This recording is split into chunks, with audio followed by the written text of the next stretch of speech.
warm welcome to the World of Lord Russell podcast talk show. And today's show is Leicestershire's County Cricket Club chairman, which captures the life of a seasoned sports businessman and entrepreneur, and now the current chairman of Leicestershire County Cricket Club. He has crossed the boundaries of cricket with senior executive roles and ownership of a Premier League football club too, of course, plus an English Football League side along the way too. Not forgetting a flirtation with Rugby League along the way. Yes, folks, it gives me immense pleasure to welcome on the show Sean Jarvis. Welcome to the show, Sean. Lord Russell, thank you. Thank you for inviting me onto your podcast. I've listened to quite a few of your podcasts, Oh, and wow. I'm privileged to be invited. I guess it's a bit of imposter syndrome, really, but it's great to be invited. So thank you. No, you're absolutely welcome, and it's a pleasure to have you on the show too, because you've got a great background, huge background in sport and business, so really exciting. So I'm going to start from the beginning. You spent 6 years with Oldham Athletic as marketing director, started in 2000, and a huge project you had taken on too, Sean, particularly with Oldham Athletic's new ground project at Failsworth, hitting the buffers. A tough start, you could say, Sean, really, couldn't you? Yeah, I'll just rewind a little Oh, bit, if please I do. may, You can. simply because when we come to Leicestershire, I think you'll probably see the reason why I'm at Leicestershire. I was a Leicester lad. Yes. I was born and bred in Leicester, but then when I was 18, I moved up to the north of England, moved to live in Yorkshire, and then went through a series of advertising agencies in the 1980s, having studied at Trinity, which is part of Leeds University up Yes. there. I then spent a number of years in advertising land in the late 80s, which was great fun. Learned a huge amount, but then moved from there into Oldham Athletic, and it was an amazing 7 years I spent at Oldham Athletic, with one or two very interesting years, which I'm sure we'll talk about. But yeah, I moved into Oldham. It was a great place. Moved there as marketing manager. Worked with the board on what was the ITV digital time back then when that was Wow. launched, Yes. and it was really quite exciting time in football. Oldham were in League One at that time, and it was a very much a community club with a great history, having been in the Premier League. But yeah, we always had great aspirations for Oldham, and what we wanted to achieve there. But for me, spending 7 years there was truly a special chapter of my life, if you like. No, absolutely. No, I quite agree with that. And of course, the Failsworth project, hitting the buffers, as I previously mentioned, it was the latest in a stream of stalled projects, I understand, at the time, dating right back to the ill-fated sports park in 2000, designed to either upgrade or scrap the current home of the old Boundary Park. I mean, a baptism of fire, Sean, wasn't it, surely? Yeah, Boundary Park, Joe Royal used to Mm. call it Ice Station Zebra. Uh, and I think Brilliant. it's the second highest stadium in the country, I believe, Mm. after West Brom. But there was one part of the ground that never got any sunlight. Oh, wow. So I think Joe, that's why Joe called it Ice Station Zebra. It was severely cold, and when you're in that part of Lancashire, if you like, on the border of Yorkshire and Lancashire, when the snow came, it came Oh, heavy and very cold. So it's a stadium that has been weather battered for over 100 and odd years now, and I think it was always the plan to try and update that stadium. And mm. when I joined,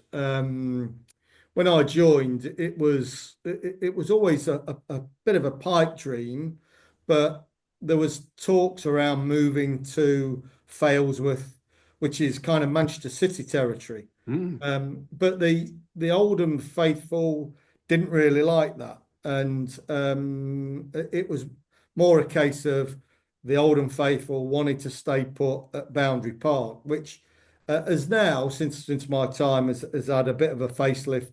There's a lovely new stand there. Mm. Um, so yeah, it is a cold stadium, and I remember Neil Warnock used to have one or two little tactics as well because it was so cold. What he used to do when he was manager there, he used to turn up the heat in the away dressing room so that it was piping hot. And of course, when the opposition went in, it was all very comfortable. But when they actually then walked out onto the pitch where it was about -10, they felt it. And I'm sure it was part of his tactics to get that little bit of advantage over the Yes. opposition when Oldham played them. So, but Oldham's got a tremendous history of its ground. I think it was one of the first for the artificial pitch, which was before my time. But Mm. yeah, great club, great people, and as I say, spent a fantastic 7 years there. Yeah, incredible. I used to have a friend actually I worked with when I was many years ago now, and he was an Oldham supporter, Oldham Athletic supporter, and he moved his family and his wife, everything, to a house right opposite or right next to the ground. He was so ardent in terms of the sport of the club. And he got a nickname called Biffo. I won't explain exactly what it means, but it's big ignorant, and you can work out what the third letter word is. Big ignorant from Oldham. They called him Biffo, and he was an incredible character, a very intelligent guy, but he was an ardent Oldham Athletic supporter. Anyway, there we go. Lord Russell, Fantastic. I think I can recall a Biffo character. I'm Oh, pretty really? sure. When I That was might there, I be got him. to know a lot of them, and to this day, a Yeah. lot of them are still friends. And yeah, that rings a bell with me. I'm sure he'd be Wow. a chatty ender, I would imagine. It probably is one and the same character. It probably is. Incredible. Small world, isn't it? Fabulous. Yeah, it is indeed. But you hoped that the board of directors, of course, at Oldham, would keep on searching for a solution. But Boundary Park is still the home of Oldham Athletic Football Club, as you've just said, and of course playing their football now in the National League. So, is there a fight back? Do you think for them at some point? Yeah, I believe, and I know Joe Royal is now back at the club along with his son, Dan, not, sorry, Lee Yes. Royal, and for me, I think they make a formidable pair, actually. The knowledge that they've got with Mm, Joe, and I know Frank, the chairman, very passionate about the club from Manchester Cabins. I think it's only a question of time before that club starts to get back into the Football League and maybe even climb up the divisions. mm. I keep an eye on them, of course, for a very short period of time. I actually own the football club, and I hold them very close to my heart and kind of watch what they're up to. And I think they're on the way back. Yes. I'm hoping to go and see them over the Christmas period to watch a game, take in a game. So, but what I hear is they're a very strong unit. They're developing well. So I think it won't be too long before they're back in the EFL and competing at the top level again. I mean, they were one of the founders of the Premier League. They were indeed, you're right. Yes, they did have that season or so in the Premier League going back. Um, but they always, to me, were always as the old second division side, now Championship. They spent many years in the second division, didn't they, Oldham Athletic? Yeah, And yeah, had some tremendous players, including yeah, Andy Ritchie, yes, Earl Barrett, Frankie Bunn, Roger Palmer. Some Mick Milligan, Dennis Irwin, of course. So yes, of course. some real caliber of players under Joe Royal, and it's sad to see their demise, but as I say, I do think they're on the way back. Yeah, that's good to hear. And of course, let's not forget they had that wonderful FA Cup run, didn't they? Going back, I think they got to the semi-finals, didn't they? I'm sure it was the semi-finals. Yeah, Going and back and people say that had they won that game against Manchester United, yes, Alex Ferguson would have got the sack. oh But it was Mark yes. Robbins that scored the goal that meant that they went on, and then I think the rest is history with Alex Ferguson, isn't it? It certainly is, yeah. I think Alex Ferguson came close a couple of times. I think he had to win the League Cup, didn't he? That ill-fated season, That's right. which he did, and that That's saved right. him as well. And as you say, the rest is history. Crikey. Yeah. What a fantastic manager he was. Yeah. Incredible. I mean, you did state at the time, Sean, and I'll quote, I feel for the staff and supporters at Oldham who are suffering possibly from a lack of vision on the part of those who could make it happen. The greater good of the community is something that should be thought about when it comes to processes like this. Oh, quite right too. After all, Sean, a football club is always the heartbeat of the community, isn't it? It's like the church or the local shop. Yeah, without question, no matter how big your football club or rugby club or American football club is, Mm, I use Manchester United as an example, no matter how big it is, it remains inside that community it does. and must never ever forget the importance of its community and what it can deliver for its community. Mm, And for me, I think that is a huge part of every club's DNA, whether it be Philadelphia Eagles, whether it be Manchester United, Huddersfield Town, mm, Leicestershire County Cricket Club, whoever it is, their DNA is made up of that community. So that runs through. And the only way you resonate with your community is if you understand that and understand what your community is about. Of course, we've all got aspirations to win the FA Cup, win the Premier League, win the mm. county championship, whatever it may be. But never ever forget your roots or where you're from. Quite And right. I, and I do think a lot of clubs do that nowadays. They almost think they are global brands, which some are, and that's nothing wrong with that. But never ever forget your roots. And my dear old mum, she used to say that. So you Yes. know wherever you go, Leicester will always be your home. Yeah, I quite agree with that too. It will. Wherever you're born, it's your hometown, isn't it? And you should never forget your roots. Quite rightly so too. And I think you're right. A lot of clubs, particularly in the Premier League, have kind of failed their supporter base in some way, haven't they? Becoming that global product, it's lost that. And I can name some clubs in particular. I mean Chelsea, for example. Um, it's everyone wears half and half scarves there now. Where's the fan base? It's gone. That natural support. And that's happened to a lot of Premiership sides, isn't it, to be honest? I think so, yeah. And I think, where clubs have come from, that they've started in their community. And Mm, invariably, if you look at the history of all the clubs, they kind of that will be in their DNA. And I always remember when we worked at Huddersfield Town, that was a northern town, very hard working, mm, and that was always part of the DNA and the culture that we tried to create with inside that club. And I think if you capture that culture and that culture resonates with the fan base, then mm. the power of that is huge. It then starts to emanate itself on the pitch. And I think every club, every sports club will have its own DNA and its own culture. And we've got one here. And I actually think here at Leicestershire, it was lost for a while, and Mm. we've actually unearthed it, rediscovered what the culture is, and started to bring that back. And I think if clubs do that, then they really start to empower the fan base to get behind the club as well. No matter how big you are, how big or how small you are, understanding your culture, your fan base, your community, I think is absolutely paramount. I agree with you completely, Sean. It's absolutely the right way to think. It truly is.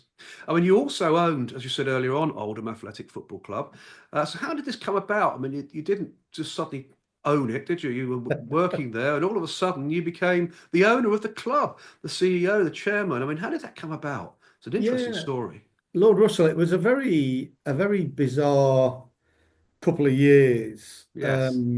I'd worked at Oldham Athletic and worked under the board, trying to develop the club, um, and that was great fun. But then the board at the time decided to sell the club. So they actually put an advert in the Financial Times, Oh, Oldham really? Athletic for sale.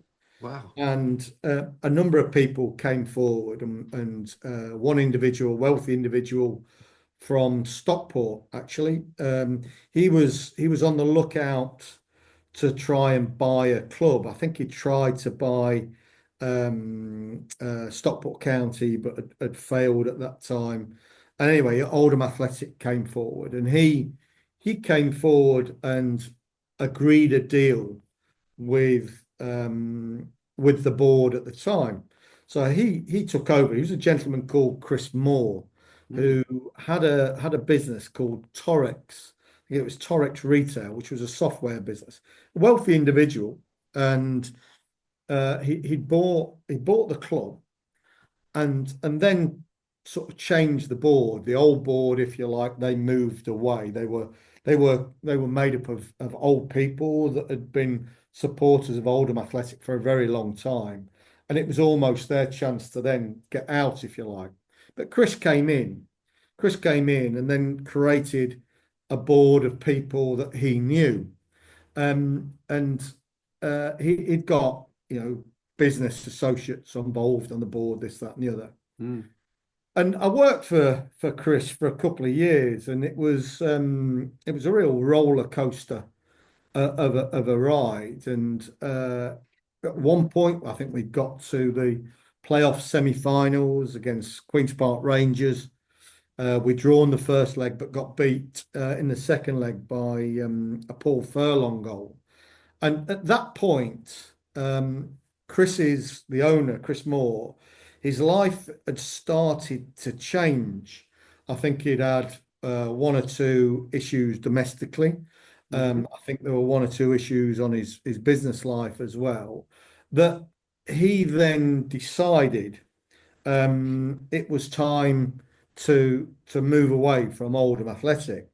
Now, in that period of time, um, he'd built up debts of around about £6 million, which he could afford to. But Chris at the time then decided, well, I'm not putting a single penny more in. I'm not paying any wages. So it was quite a Oof. frantic and quite fraught time. We had a lot of people at the club who'd been there a long time Yes. that were concerned about their livelihoods, because what on earth is going to happen here? Anyway, um, Chris decided he'd move away.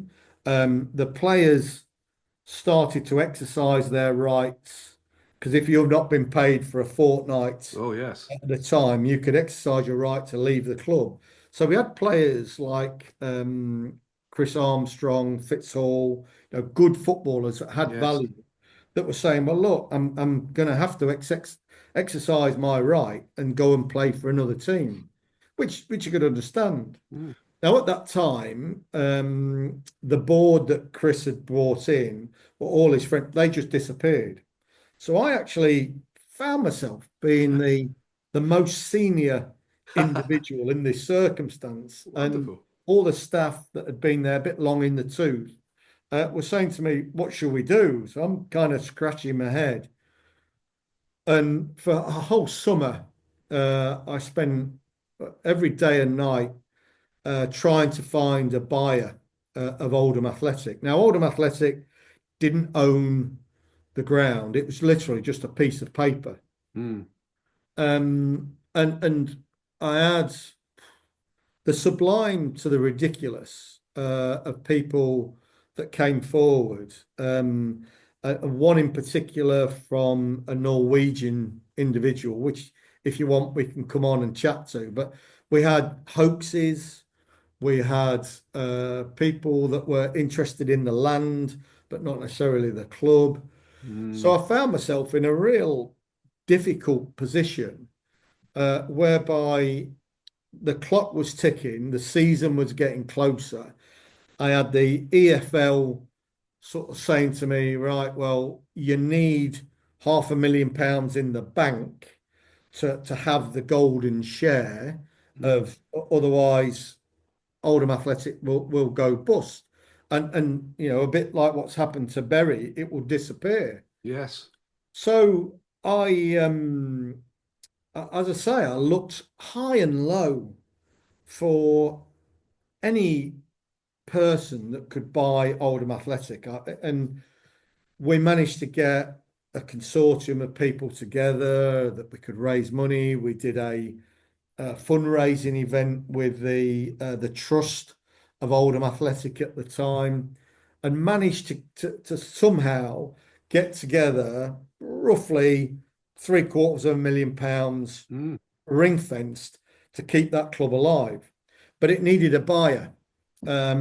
So lo and behold, me and the accountants at the time, a gentleman called Neil Joy, decided, well, we've got to buy the club, and we bought it for £1.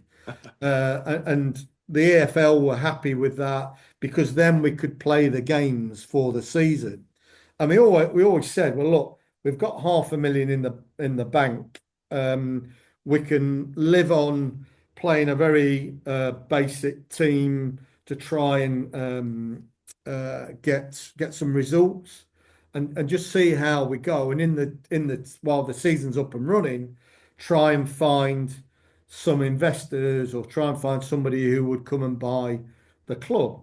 And I always remember, I mean, it was very high profile at the time. I found myself on Sky Sports almost weekly, BBC Radio Manchester, Five Live were wanting to know what was happening with the club. And we put it through what's called a CVA to diminish the debts. So we got the debts down from 6 million to I think 1.5 million, so we could service that debt and play the games. And we played Brighton in the first game of the season, and Brighton under Steve Coppell beat us 3-1. But I always remember Steve Coppell came up to me, and he'd obviously seen and done his homework, and he said, "Sean, keep doing what you're doing." And I adored Steve Coppell as a player back in Good the day. player. So that was a real boost for me that somebody of his caliber had actually said, "Keep doing what you're doing." And we did. John Sheridan was manager. We went to Sheffield Wednesday and we got a point. I think it was about the third or fourth game. Got a point, 2-2, and I thought, great, we're up and running. At least we're fighting.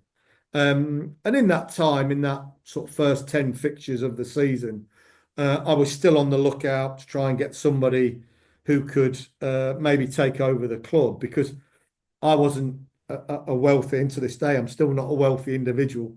But we've managed to find three American-based business people Mm. that were interested in buying Oldham Athletic. They were actually born and bred in London, but they'd moved to America, New York, made their money in New York, and actually wanted to buy a football club in the UK. They tried to buy Hull City, failed on that, and then Oldham became aware of Oldham. So I had a number of conversations with them, and eventually they decided to buy the club. And for me, I'd done my bit to keep the club alive, keep it in the Football League, try and get the fan base behind it. And that's probably as far as I could have taken it at that time. So these three English lads who were based in New York then came and took it on, and and they I think they were there for maybe about 15 years, 15, 16 years looking after the club, and then they decided to sell it on from there. But I'd moved at that point. I'd spent a couple of years working with them, and that was great. I Yes. learned an awful lot. But then I moved to Huddersfield Town and Huddersfield Giants at the time. Absolutely. You hold your head up high for what you just stated there as well for Oldham Athletic. You really can, Sean. I mean, you also stated at the time, Boundary Park celebrated its centenary when I was at the club back in 2006. and it felt like it was creaking at the time. I Yeah. still have a soft spot for Oldham, and the only thing I would say to those in charge at the club is not to give up and to keep on going. And they have, albeit in the fifth tier, obviously, of the English Football League, as mentioned earlier, in the National League, applying their trade in the National League. I mean, do you still keep in touch with the club, Sean? I think you probably do. You're going back there at Christmas, as you said earlier on, to see a match.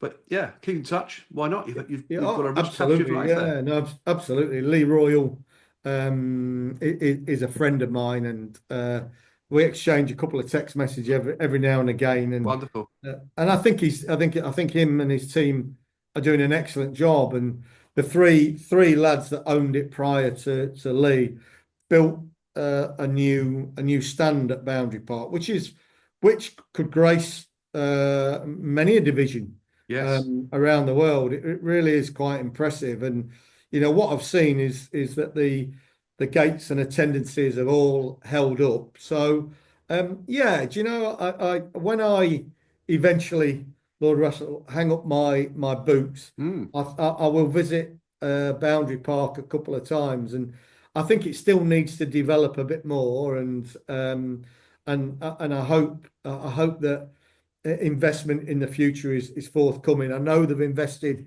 in the pitch. I think the past couple of years they've got a Yes. new Deso master pitch, which is excellent. It means the standard is far better. So I think the future for them is certainly brighter than what it was when I was there. So I think, as I say, I think they're on the right path, and I think under the stewardship Yes. of both Lee and his father, Mr. Royal Joe there, I think they're on for good things eventually. That's fantastic to hear. So you could actually put yourself in the, in the closet of saying, I saved the club. If it wasn't for me, Sean Jarvis, the club probably wouldn't have survived. It doesn't sound like it would have done. So you can really hold your head up high there, Sean. You really can. But move Yeah, on, you did, making your move across the Pennines in 2006 to what was then arch rivals Huddersfield Town. You initially joined Huddersfield Town in August 2006 to become Director of Business Development of both Huddersfield Town Football Club and the Huddersfield Giants Rugby League side too. So you're throwing in a little bit of rugby now. It's fantastic. I mean, how exciting. I mean, before joining the Board of Directors in June 2009, I mean, what a story this is, Sean. Huddersfield Town Football Club and Huddersfield Giants Rugby League side. Tremendous. yeah, it was it proved to be a truly amazing move for me. And I I'd spent, as I say, a couple of years working with three American lads at Oldham Athletic, which was great, and I learnt a lot. But Mm. I'd probably gone as far as I could with Oldham Athletic. And at the time, there was an opportunity to go and work at Huddersfield Town and Huddersfield Giants. Now, during my time in the advertising world, I was involved in what was called the framing of the future. So that was a time when rugby league went from a winter sport to a summer sport. So the likes of Bradford Bulls, Leeds Rhinos, etc., were all born. So I'd got Yes. considerable amount of knowledge around rugby league.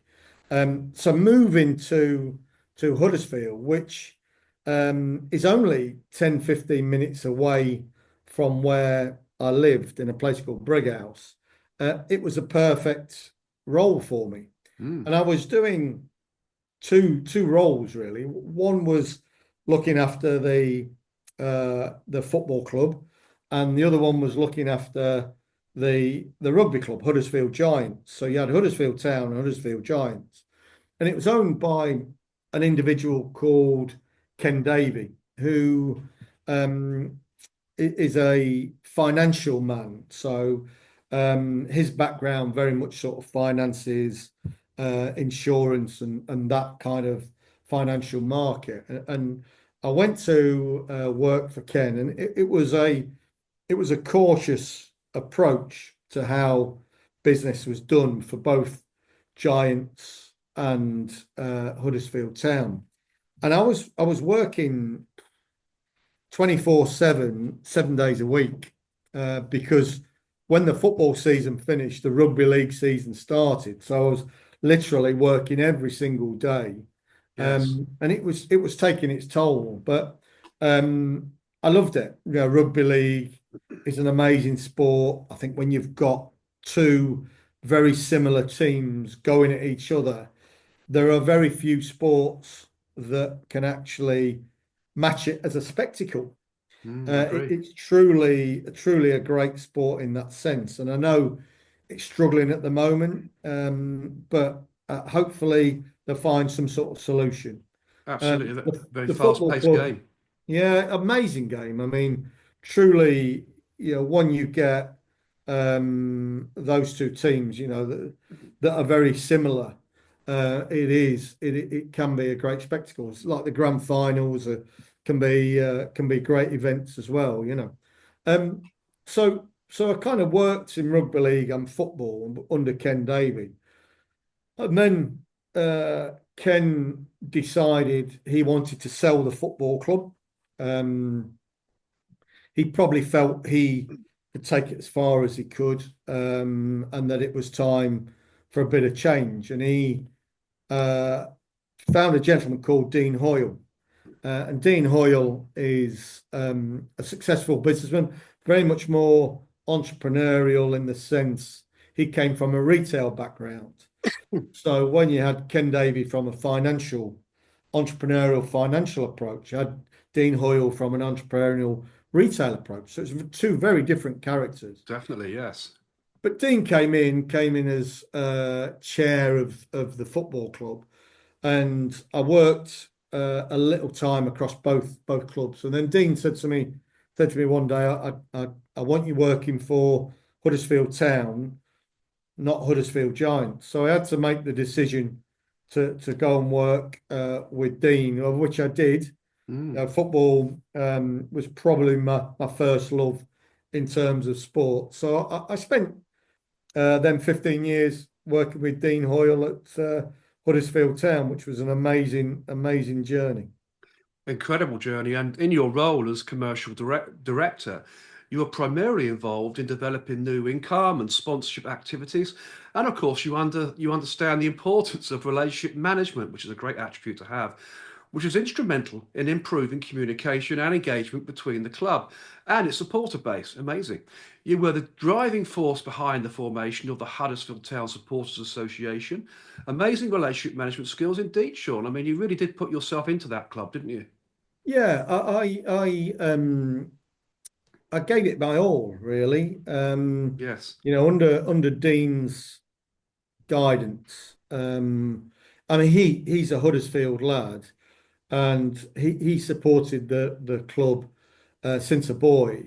So he was incredibly passionate, and it was infectious working with Dean. And my MO has always been one of, if you work in a job, you throw yourself into it and you give it your all. I always remember um, when I left school and I worked in Leicester. I worked for the civil service for a year before I went to university, Mm. and my old boss used to leave little notes on my desk that were around, motivational quotes. And one, he always said to me, I think I must have asked for a pay rise or something, but he actually said, hard efforts have had its own rewards.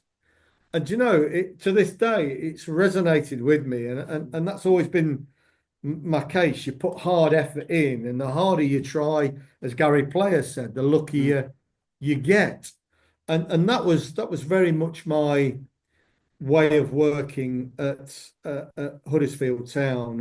And I lived in the area. I understood the area, and going back to that culture, that DNA of a club. I, Yes. I understood those people, and I married a Yorkshire lass, and I kind of became very aware of their mentality around their football club, and for me, understanding that was huge. And uh, a commercial director can sell properties all day long, but I believe in, if you were to sell to a business, I actually believe you're better off listening. If you listen to what it is they want to achieve, what is their objective, Yes. and what they really want for their business, then you can create something that helps that business rather than sort of go, well, I'll sell you a perimeter board or sell you a player sponsorship. And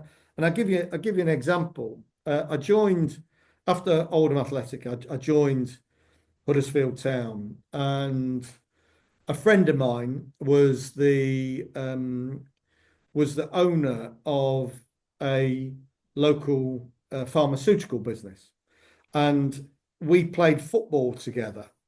And his business was a national business, and I kept going to him for a couple of years. I kept going to him and saying, "Look, can I persuade you to come and sponsor Huddersfield Town? Come and be involved." Mm. And he'd always say to me, "Sean, I'm a national business. Huddersfield Town sit in League One. It's a very local business. I'm not really sort of seeing the major benefits for me." So anyway, I must have ground him down to a point where he actually said, "Look, I'll come and see you." And he came into the meeting room with me and he got out his checkbook. He said, "Right, tell me how much a perimeter board is, and I'll write you a check here and now." And I said to him, I said, "Put that away. Let me understand your business and Mm. I'll come up with a solution." And he kind of became curious and he said, "Well, look, I sell my products to pharmaceutical companies, pharmacies around the UK. Everybody from London to the northeast, northwest, Wales, places like that. I sell them all over the country." So I said to him, I said, "Right, okay, well, how about if I could get you to sponsor the away kit, where every time we play away from home, your logo will be on that away kit. And part of the deal is I give you 2 tickets to the director's box of the opposition. So, for example, if we're playing at, say, Brighton and Hove Albion, we'll be playing in our away kit, which will have your name on it. I'll also then give you 2 tickets so you can entertain the person who is a Brighton and Hove Albion fan, a pharmacist in that area, and Mm. take them to that game." And he said, "Can you do that?" I said, "Yeah, of course, we can create a package around it." And that's what we did. We created that very bespoke package that worked for his business, that meant he could go to Brighton, entertain a potential customer in Brighton while extolling the virtues of his brand on the front of the away Correct. kit. So it fit with his business objective. And that was always the mentality that we had. We tried to understand what the businesses of Huddersfield wanted to achieve, and in so doing, then created the packages around that Yes. suited them, that helped their business. And that's And in perfect so for him. doing, they then remained long term, and certainly in my 15 years at the club, they remained sponsors of the club, supporters of the club. They did some corporate social responsibility work with us. And that was the whole thing. And it comes back to that culture, Yes. that understanding of your community, that understanding, listening.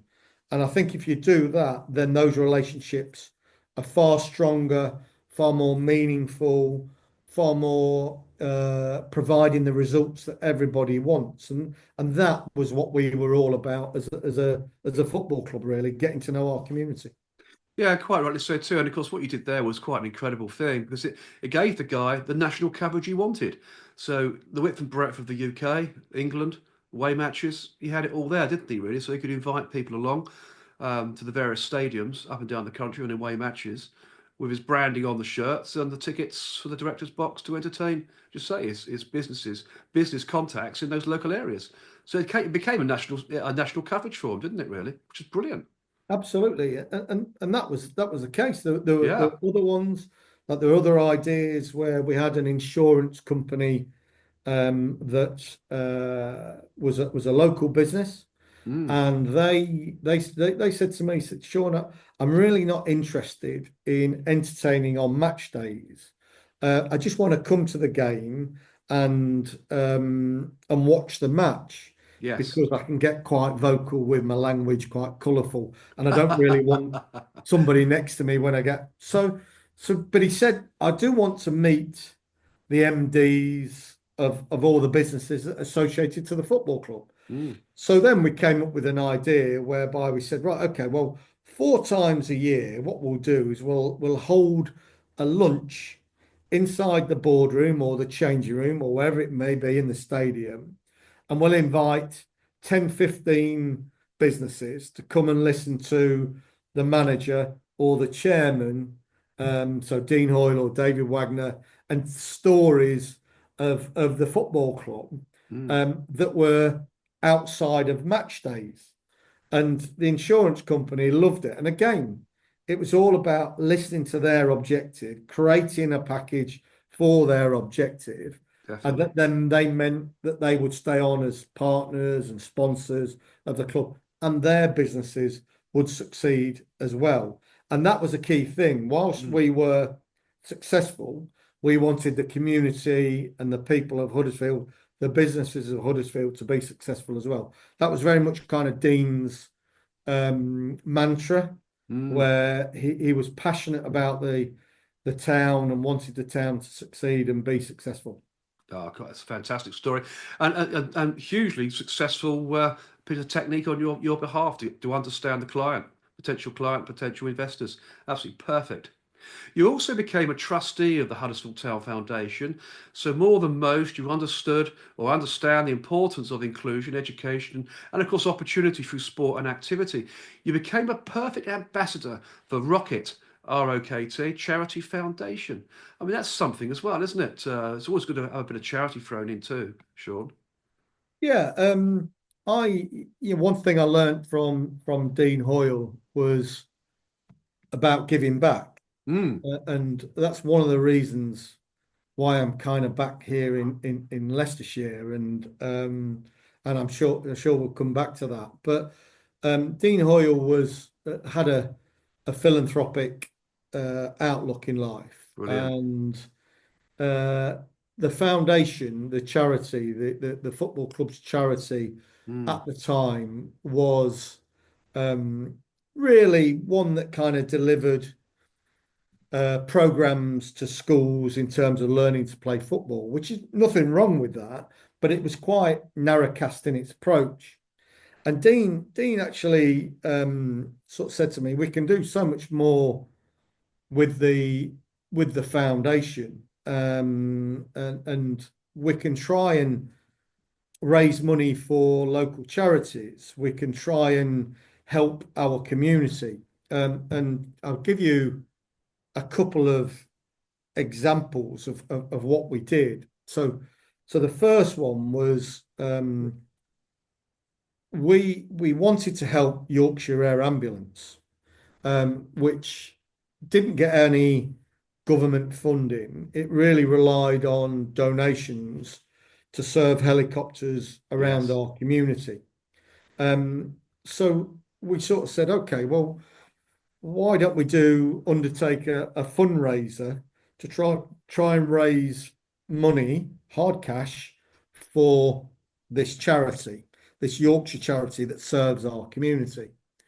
So we created a bike ride. Now Yeah. this would be probably some 15, probably longer than that, 15, nearly 20 years ago, where cycling wasn't that popular in the UK. And we created a bike ride that in the first year managed to get, oh, I think it was 21 people to come together, supporters of Huddersfield Town, to Mm. cycle from Huddersfield Town to the first away game of the season. Oh, brilliant. So I remember a funny little story. I remember chatting to Dean and going, right, okay, let's do this bike ride. And I said, okay, let's wait until the fixtures come out and we'll see where we're cycling to. And I Exeter was City hoping, away. yeah, well, I was hoping for maybe Oldham Athletic or Leeds United, which Mm. were 20 miles. So a 20-mile bike ride would be great, nice and easy, raise a few quid for cash. And Dean Hoyle went, no, no, no, I don't want to do that. I'd rather us announce we're doing the bike ride, and then whoever comes out of the hat, we will cycle to. And I'm kind of going, Dean, this could be anywhere in the UK. And he said, yeah, that's the exciting part of it. Lo and behold, Southend United came out the hat. So we found ourselves faced with a 300-mile bike Journey. ride to Southend. So 21 individuals did it. We raised £50,000 on that bike ride that went to the Yorkshire Air Ambulance. Wonderful. But that was just the beginning. We enjoyed it so much, and it was a real challenge that we decided that we would then cycle again the following year. And I think we cycled to Brighton the following year. It was the last away fixture of the season, and we did this year on year. Now, the first year we had 21 people.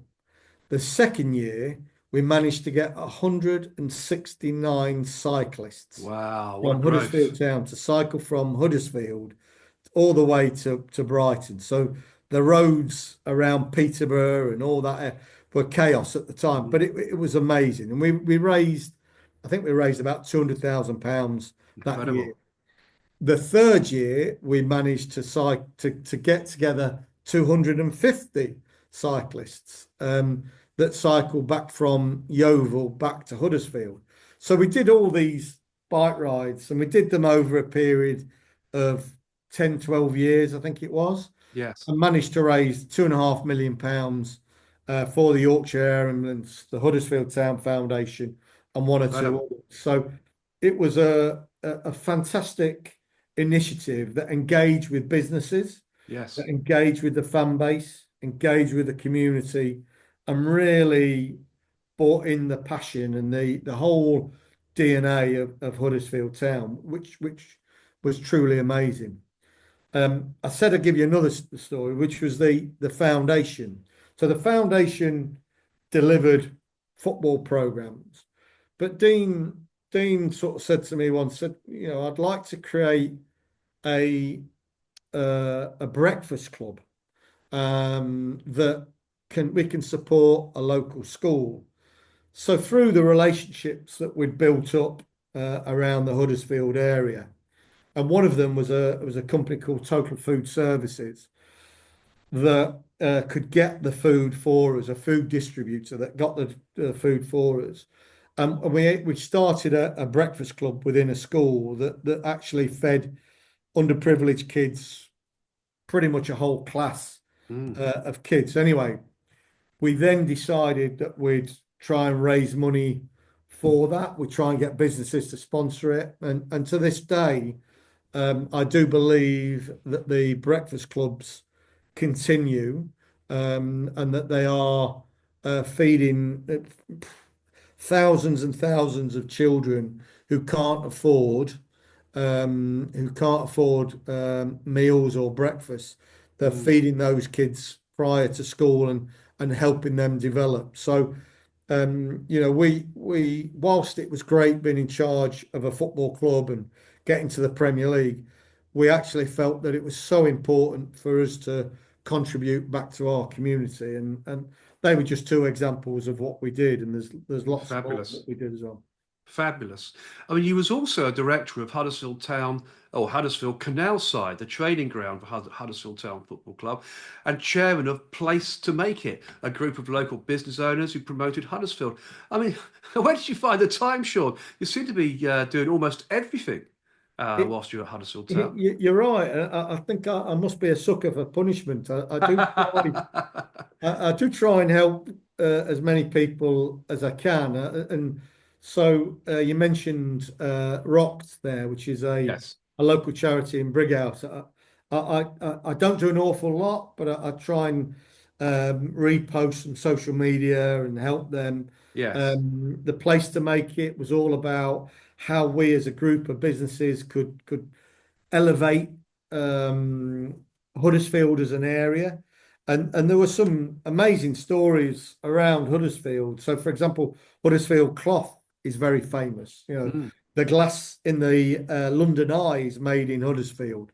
All those little things that Huddersfield was famous for, we wanted to try and elevate and to try and get out there. So they made me, for my sins, they made me chairman of the place to make it. And I try and help where I can, and sometimes it is minimal because sport can be very time consuming. Definitely. But even here in Leicester, I've been a director of the Leicester Business Festival, and Mm. I'm now a director of the Leicester Business Voice.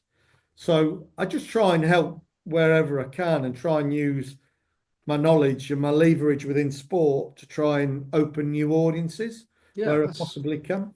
That's fantastic. A great achievement, that really is. I mean, in football, you delivered excellent results in the last 14 years at the Terriers, a period which saw Huddersfield Town Football Club rise from League One, as we mentioned earlier on, to the top tier of English football. You brokered multi-million pound commercial deals, as we were talking about earlier on, working with many national and international brands, and you led a commercial team to record 8 Football League awards. I mean, that's some record, isn't it? Legacy, isn't it, Sean? Yeah, when I look back, very, very proud Mm, of what we achieved, and I emphasize the word we, the team that were at that club at that particular time, like any club. There's a yes. group of individuals, and the chemistry that we had was really quite special from the chairman Dean Hoyle, the manager David Wagner, the players Chris Schindler, Michael Heffeler, to staff like individuals that work there, Tracy Nelson, John Williams, Sue Beaumont. They were truly amazing people that were very empowered by what we were trying to achieve at Huddersfield Town. Mm, And we gave it everything. We gave the club everything, and to win award after award after award through the Football League incredible. was a magnificent achievement. Not just for me, but for the staff as well, because Oh, they'd put blood, sweat, and tears into their daily routines. And to this day, there's still a lot of staff there that work there, Robin Deegan, Andy Booth, mm, that do an awful lot, continue with this club. So it was huge, and we of course football was the key product, and getting the product right was paramount. And we mm, always sort of said, if we can get football right, the rest, as long as we have the infrastructure in place, the rest will start to ignite as well. So getting the football right was number one priority. And Dean Hoyle, David Wagner, Lee Clark, Mark Robbins, Chris Powell, all the managers that worked at Simon Grayson, yes. them that worked at Huddersfield Town, I believe contributed their own little bit in their own little way that culminated in a year whereby the stars aligned. Mm, And it felt like everything that we could do went perfectly well on the excellent. pitch, off the pitch. It just seemed like there was this complete unison Mm, between Huddersfield, its community, including the fan base, the businesses, with the players on the pitch, the boardroom. Um, it just felt like we'd got the magic right. Now, you never know because sport has a horrendous habit of biting you on the backside oh, it does. and bringing you back down to earth. But that particular year, the chemistry was amazing, and I don't believe it's just luck. I actually believe it's the hard work of all those staff plus many, many others. The lottery department, whoever the retail, Luke Cowan, the marketing Mm. manager, Jonathan Wilkinson, Karen Hagan, retail, the staff, the chefs, all those individuals. I could name after name after name of all these individuals that were so passionate and so hell bent on giving their all that it just felt that everything we did, we were getting results.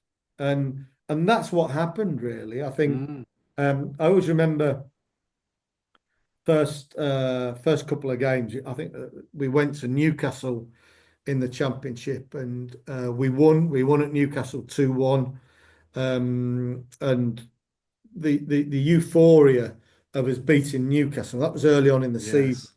The euphoria of beating Newcastle St James's 2-1 was amazing. We then went to Aston Villa, and Aston Villa ripped us apart, but we managed to get a draw. And for me, that was the moment that I felt something was happening. Mm. We then played Wolves at home and beat Wolves. I think it was 2-1. And I remember saying to Dean, we've got a playoff side here. And so it became part of it. We got to the playoffs. And it was just, as I say, it was just magical on all the things that we did and the chemistry that we created, not just inside the club, but outside the club was extra. I think David Wagner used the phrase extraordinary. Mm. And that's what it was, really. Fantastic memories and fantastic moments, obviously. Then, of course, in June 2020, you took up your current role as Chief Executive Officer of Leicestershire County Cricket Club, where you are responsible for delivering the strategic plan for the club. I mean, another exciting but difficult times ahead here, Sean, isn't it? What another switch from football to cricket, and you're at it again. Incredible. Yeah, yeah. Uh, I- I- my time at Huddersfield, I spent 15 years there, and it was Yes. truly magnificent, truly, truly magnificent. The last 2 years were hard because we've been relegated. Dean Hoyle, change of ownership, and I'd probably become tired. I'd probably done as much as I could. So I kind of wanted to spend a bit of time with my family. And I thought, well, now's the time to step away and let the new generation at Huddersfield Town sort of take over. So I handed in my notice, I think, 4 times before eventually it got accepted. And in that time, I'd been approached by Leicestershire County Cricket Club, of which I was a non-exec director anyway. In Mm. my final year at Huddersfield Town, I'd become a non-exec director. But they said to me they wanted me to apply to become chief exec. Um, and I remember driving back up the M1 to my family in Yorkshire, and it didn't take me 30 seconds to decide that I should apply for that role. Indeed, yes. The reason being, as I mentioned at the very beginning, I was a Leicester lad. I grew up on Leicester Market. I went to school in Leicester. The very first sports ground I ever came to was here at Grace Road. Mm. More importantly, however, my father was a huge cricket man. He's been sadly passed away some 20 odd years ago now. But I grew up listening to my dad on BBC Radio Leicester talking about local cricket, writing reports for Leicester Mercury about local cricket. He'd often bring me down here to the ground when I was sort of 6, 7 years old and sit me in the corner. So when that opportunity arose, I couldn't say no. And of course, I'd got best part of 25, 30 years sports administration experience, Exactly. commercial, marketing, finance, etc., that I could bring to my home club. So it felt like a perfect fit and probably is my swan song in sport, really. I've been here 4 years now. You mentioned there, Lord Russell, 2020 is when I joined. Yes. I joined 2 days before COVID, so my first task was to send everybody home. Oh God. That was a bit bizarre, but Oh, wow. I I've been here 4 years, and it's been again a roller coaster. It's been hard work. It's a real tough gig. Leicester, as a cricket club, has had lots of ups and downs over the years. A lot of misfortune, Mm, bad luck. Maybe some poor decisions along the way. Um, so I came here with very much the kind of brief to press the reset button mm, and try and look at how we could actually try and move the club forward. And when I look back, and I'm sure we'll talk a bit more about this, but when I look back, if you'd have said to me 4 years ago, you'll win a bit of silverware, you'll compete for promotion in the county championship, and you'll have two players playing for England, I'd have said you're on cloud cuckoo land. But again, we've worked hard. People behind the scenes have worked extremely hard to deliver um, success. And what I believe is the right foundations for this cricket club to kick on. What one might happen with cricket, we may talk about, but as I say, I think the foundations that we have here now mm. and the people that we are still creating, still developing, I think bodes well for the future of Leicestershire County Cricket, despite its ongoing challenges. Yeah, of course, and there's always going to be ongoing challenges. But you brought a wealth of commercial, as you said, and community specialist knowledge within sport to Leicestershire County Cricket Club, with over 25 years of experience at the executive level within professional sports clubs, including, as discussed earlier, within the Premier League with Huddersfield Town Football Club and the Football League with Oldham Athletic. Not forgetting the launch of Super League. So a real acquisition for Leicestershire County Cricket Club at the club's as a club CEO, wasn't it? Really, Sean. To be honest, they did well to choose you. Oh, well, yeah. Yeah, whether it was them choosing me or me choosing them, who knows? But yeah, I think I'm incredibly proud of this club, and Yes. again, there's much to do. Don't get me wrong. There's a Mm. huge amount of work for us to continue to do to continue to develop this cricket club. But yeah, it felt like a very good fit for me, and hopefully a good fit for Leicestershire. And as you can sort of see behind me, I've got a picture Yes. of our one day trophy in 2023, which means an awful lot to me. And it was a very special day. Ah, absolutely. We'll talk about that bit in a second. But you did state, and I quote, the county is in my DNA. And he mentioned that earlier too, I think. And I'm honoured to be the Chief Executive Officer at Leicestershire County Cricket Club. I look forward to working with the new board and all the staff on developing a new and exciting chapter for our cricket club. So, how is the journey with the Foxes shaping up, Sean, in those last 4 years? You've mentioned a trophy just now. There's been some success, but still some ongoing challenges, as you said. Yeah, definitely. I think I've learnt, and I learnt this probably at Huddersfield Town as well, that Mm, success is not linear. It is one that can rapidly go up and yeah, rapidly go down. And for me here at Leicestershire, it feels like we're heading in the right direction. it's good to hear. Our first task was to develop the cricket side of the club for years.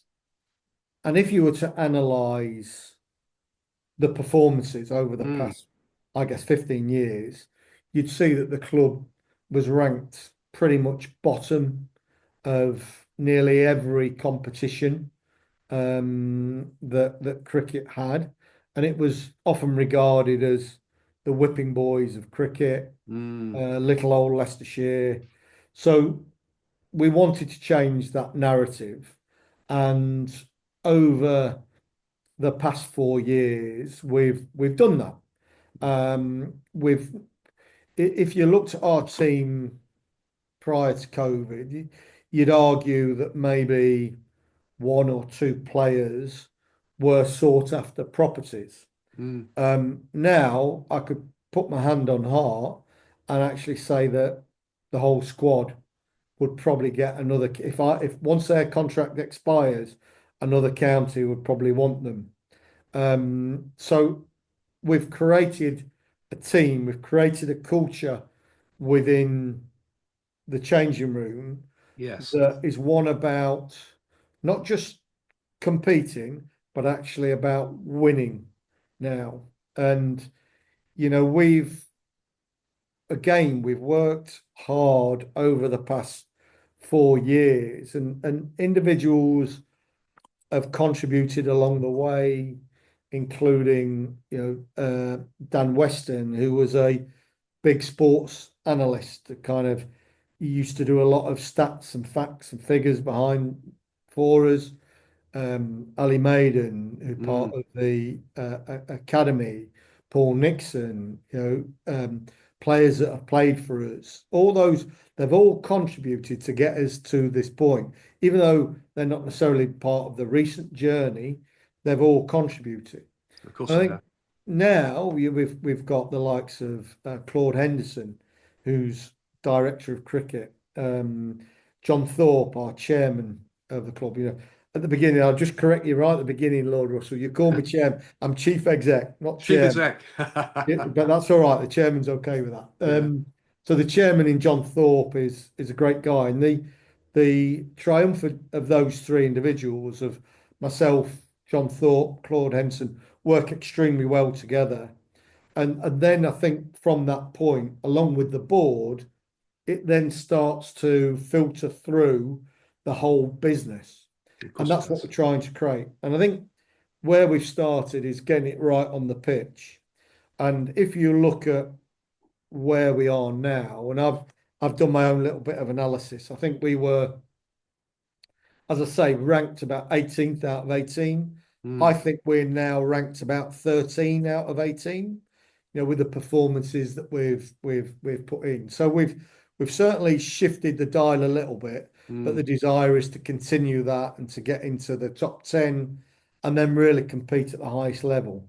I'm a correct. big fan of other clubs that have done extremely well, the likes of Somerset, fabulous, and I think that's where we want to get to. We want to get to that level. And I think winning the silverware in 2023 demonstrates we can do it. We've got the knowledge of how to do it. And then it's just getting those stars to align, much like Huddersfield Town, getting that chemistry right. If that Yes. chemistry comes together, then anything is possible and achievable. Absolutely. And you did recognise the challenge when you said, and I'll quote again, the challenge ahead is not going to be easy, but with hard work, commitment, and the continued support of our stakeholders, members, supporters, and local businesses, I'm sure that our future will be much brighter. So, what would you say the biggest challenge or challenges have been in your tenure as CEO of Leicestershire County Cricket Club Oh, to it's date? a magnificent question, Lord Oh, Russell. I think um, it's turning the oil tank around. yes. It's been harder than I anticipated. Um, but we're now over this 4 year period. We're starting. I think it's about getting friends and friends around you that understand. I think I listened to one of your podcasts with Colin Graves at Yorkshire, Yes. and he mentioned about having the right people.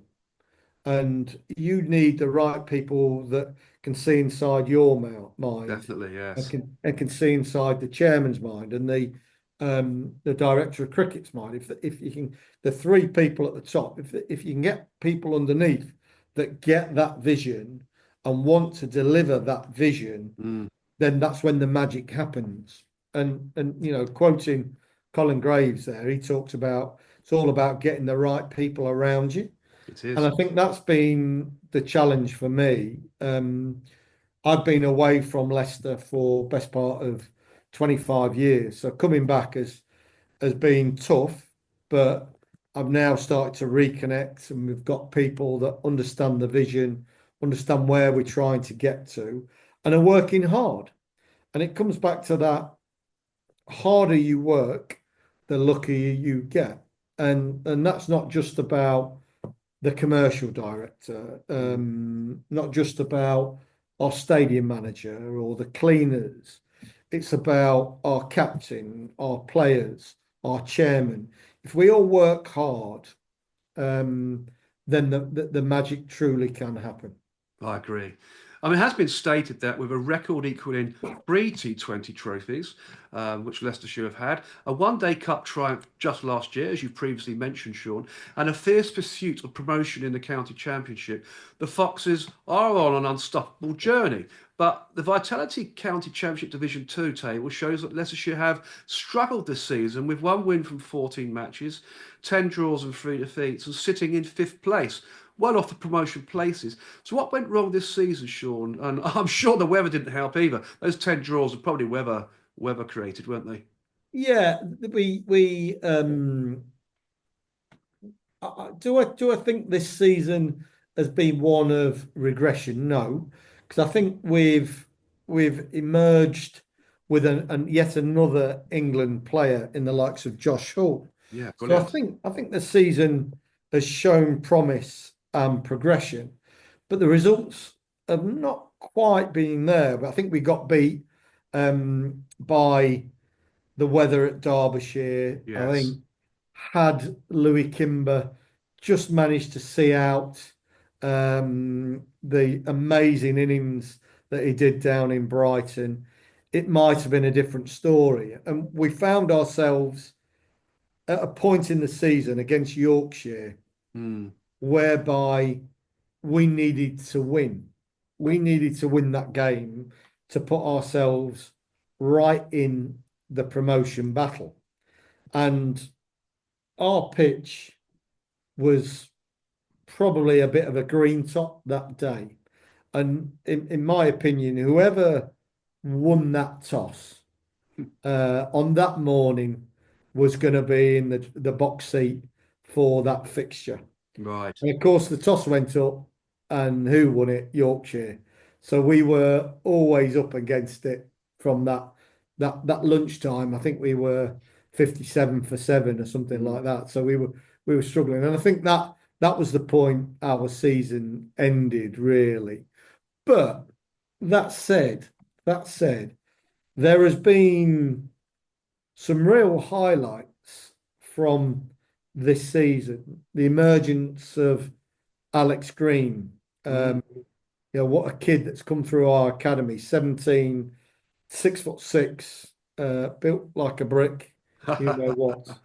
And I think he's got a tremendous future. The likes of Josh Hull, who has broken into the England setup. Yes. You know, Rayan Ahmed, another very promising, talented kid. Tom Scriven, another one who's kind of joined us from Hampshire sort of 3 years ago. I think he's turning into an excellent cricketer. I think Rishi Patel, a tremendous, talented, technically very, very good cricketer Mm. who is currently playing out in Australia, I think, and just scored 168 today, I think, off Wow. 130 boys, so 130 balls. So players like him. So I think we've got the basis, and as I talked about, the foundations. I Mm. think we've now got those foundations in place for Leicestershire to kick on. It's good to hear. We're still learning in the red ball format. Our players can play all formats. And I think that's one of the things that a club like Leicestershire have to do. We've got to get players that can play all formats. We can't afford a huge squad that is white ball specialists. Yes. So it can be a little bit tricky, but I genuinely believe that, and again with Alfonso Thomas, James Taylor now at the helm, Dave Whitmore, Jigger Nate, Dips Patel, Philip De Freitas, Paul Johnson, we've got a real caliber behind them Mm. that can actually really develop this club onto greater things. And interestingly, next year is our 50th anniversary of us winning the county championship in 1975 under Wow. Ray Illingworth, Jack Birkinshaw, Ken Higgs, etc. Yes. So who knows? Maybe next year it might be history repeats itself and Yes. we can get promoted. Absolutely. So there does seem to be hope for 2025, and that's the news I'm hearing as well. But what else do you think does need to change on top of what you've already described, Sean, to ensure a more successful season next year? Any subtle Yeah, changes? yeah, we've got to continue to engage with our community. Yes. We've got to get new faces into this ground. We've got to get um, more businesses actively involved in Leicestershire County Cricket Club. And I think Mm.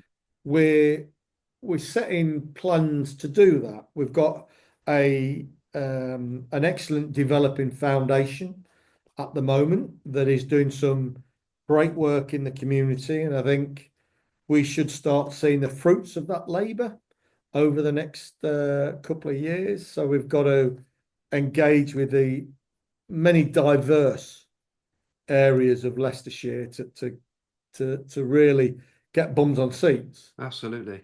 I think businesses, we've always sort of said that we need as many friends as we possibly can get. And we're in the shadows of Leicester City and Leicester Tigers. Um, so we've got to get more of those local businesses back in Leicestershire cricket, back in us as summer sport. Yes. We are beginning to see a few of those green shoots, so that's encouraging. I think we have got to improve our match day experience. We're pretty good, but I want us to be better. I want us to be gold standard. Mm. So we've still got a lot to learn, and I think the team that we have in place, the one thing about them is they are passionate and wanting to learn, and they're wanting to develop, and that's not just inside the changing room. That's also in the commercial office, Yes. the stadium management office, and we've got some big plans for the ground, and we're working through those. And I think within 5 to 10 years, this club could be a huge cricket club, not just here in the UK, but globally as well. I do believe that. Well, that'd be good to see, wouldn't it? It really would. Really good to see. It's a Yeah, fantastic journey you've been on. So, what is next in the world of Sean Jarvis? What's beyond Leicestershire County Cricket Club? there's a great Ah, question, and if I'm honest, Lord Russell, I don't know the answer. no. I came to Leicestershire knowing that I could help and I could contribute and use the experience that I picked up over the past 25, 30 years in sport and Yes. marketing commercial to help the club. And I've always sort of said I want to leave with the right foundations in place Of course. and leave by the back door so the next generation can take it on. Um, how long that will be, your guess is as good as mine. But I will eventually go back to Yorkshire and take a bit of time out, take stock of where I am, and maybe there might be another little journey in me with another club somewhere. Who knows? But my lad's just gone to university, so he's having a great time up in Newcastle. My wife still working. Yes. So there's a bit of life left in the old dog just yet. Ah, that's But, good to hear. but yeah, we'll see. I think for me, my aspirations for next year are for us to progress again. Yes. And I've told the director of cricket I want a bit more silverware in the cabinet. So that's what we're going to aim for next year. I quite agree too, and I wish you all the best with that and Leicestershire County Cricket Club on the journey in 2025. I'll be certainly keeping my ears to the ground, so let's hope that journey is a successful one as well, Sean. But you know what? I've just looked at the clock. You can't believe this, do you? It's an hour and 20 minutes we've been talking. Wow. I mean, you just don't, the time just flies. It's absolutely incredible. Truly amazing. I mean, there are so many things we could talk about. I Oh, could be here till 11, 12 o'clock at night, quite oh, easily. sure, we could actually. There's some massive stories here. Maybe we'll do another show some point in the future. Mate. You know, on the back end of a nice cup win next year or promotion. Let's see. Now you're talking. Yeah, that'd be fantastic, wouldn't it? But as always on the World of Lord Russell podcast talk show, we could, as you just said, talk forever, Sean, about your life in business, football, rugby league, and of course in first class cricket too. It's been a huge pleasure as always, and as always, the pleasure is all mine, and of course the show's audience when this podcast is released on the World of Lord Russell podcast talk show and the Lord Russell Baker YouTube channel. Thank you, Sean. Ladies and gentlemen, I'll give you Sean Jarvis, and I always do this. Nice clap of applause. Fantastic. What a show. It's really good. Do you mind hanging on, Sean, so we have a quick chat afterwards? Of course, Lord Russell. And No I'll just problem whatsoever. I'll wrap up, and I want to talk to you about some business as well, so to help the club. The next episode on the World of Lord Russell podcast talk show is Standing on Shoulders of Giants. Oh, what a name this is. Where my special guest will be Tony Salini, who was born in the heart of Gostavia, where the Vardar flows in the Republic of North Macedonia. This is where an amazing man's life journey began, a journey from homeless despair to Hollywood's grace. Tony is an award-winning global educator, life strategist, speaker, and published author, a visionary, philanthropist, business coach specialised in human behaviour and maximising human potential, power and purpose. Crikey, what a job that is. And of course, I'm looking forward to seeing you all on the inside. So until then, it's au revoir from him and au revoir from me.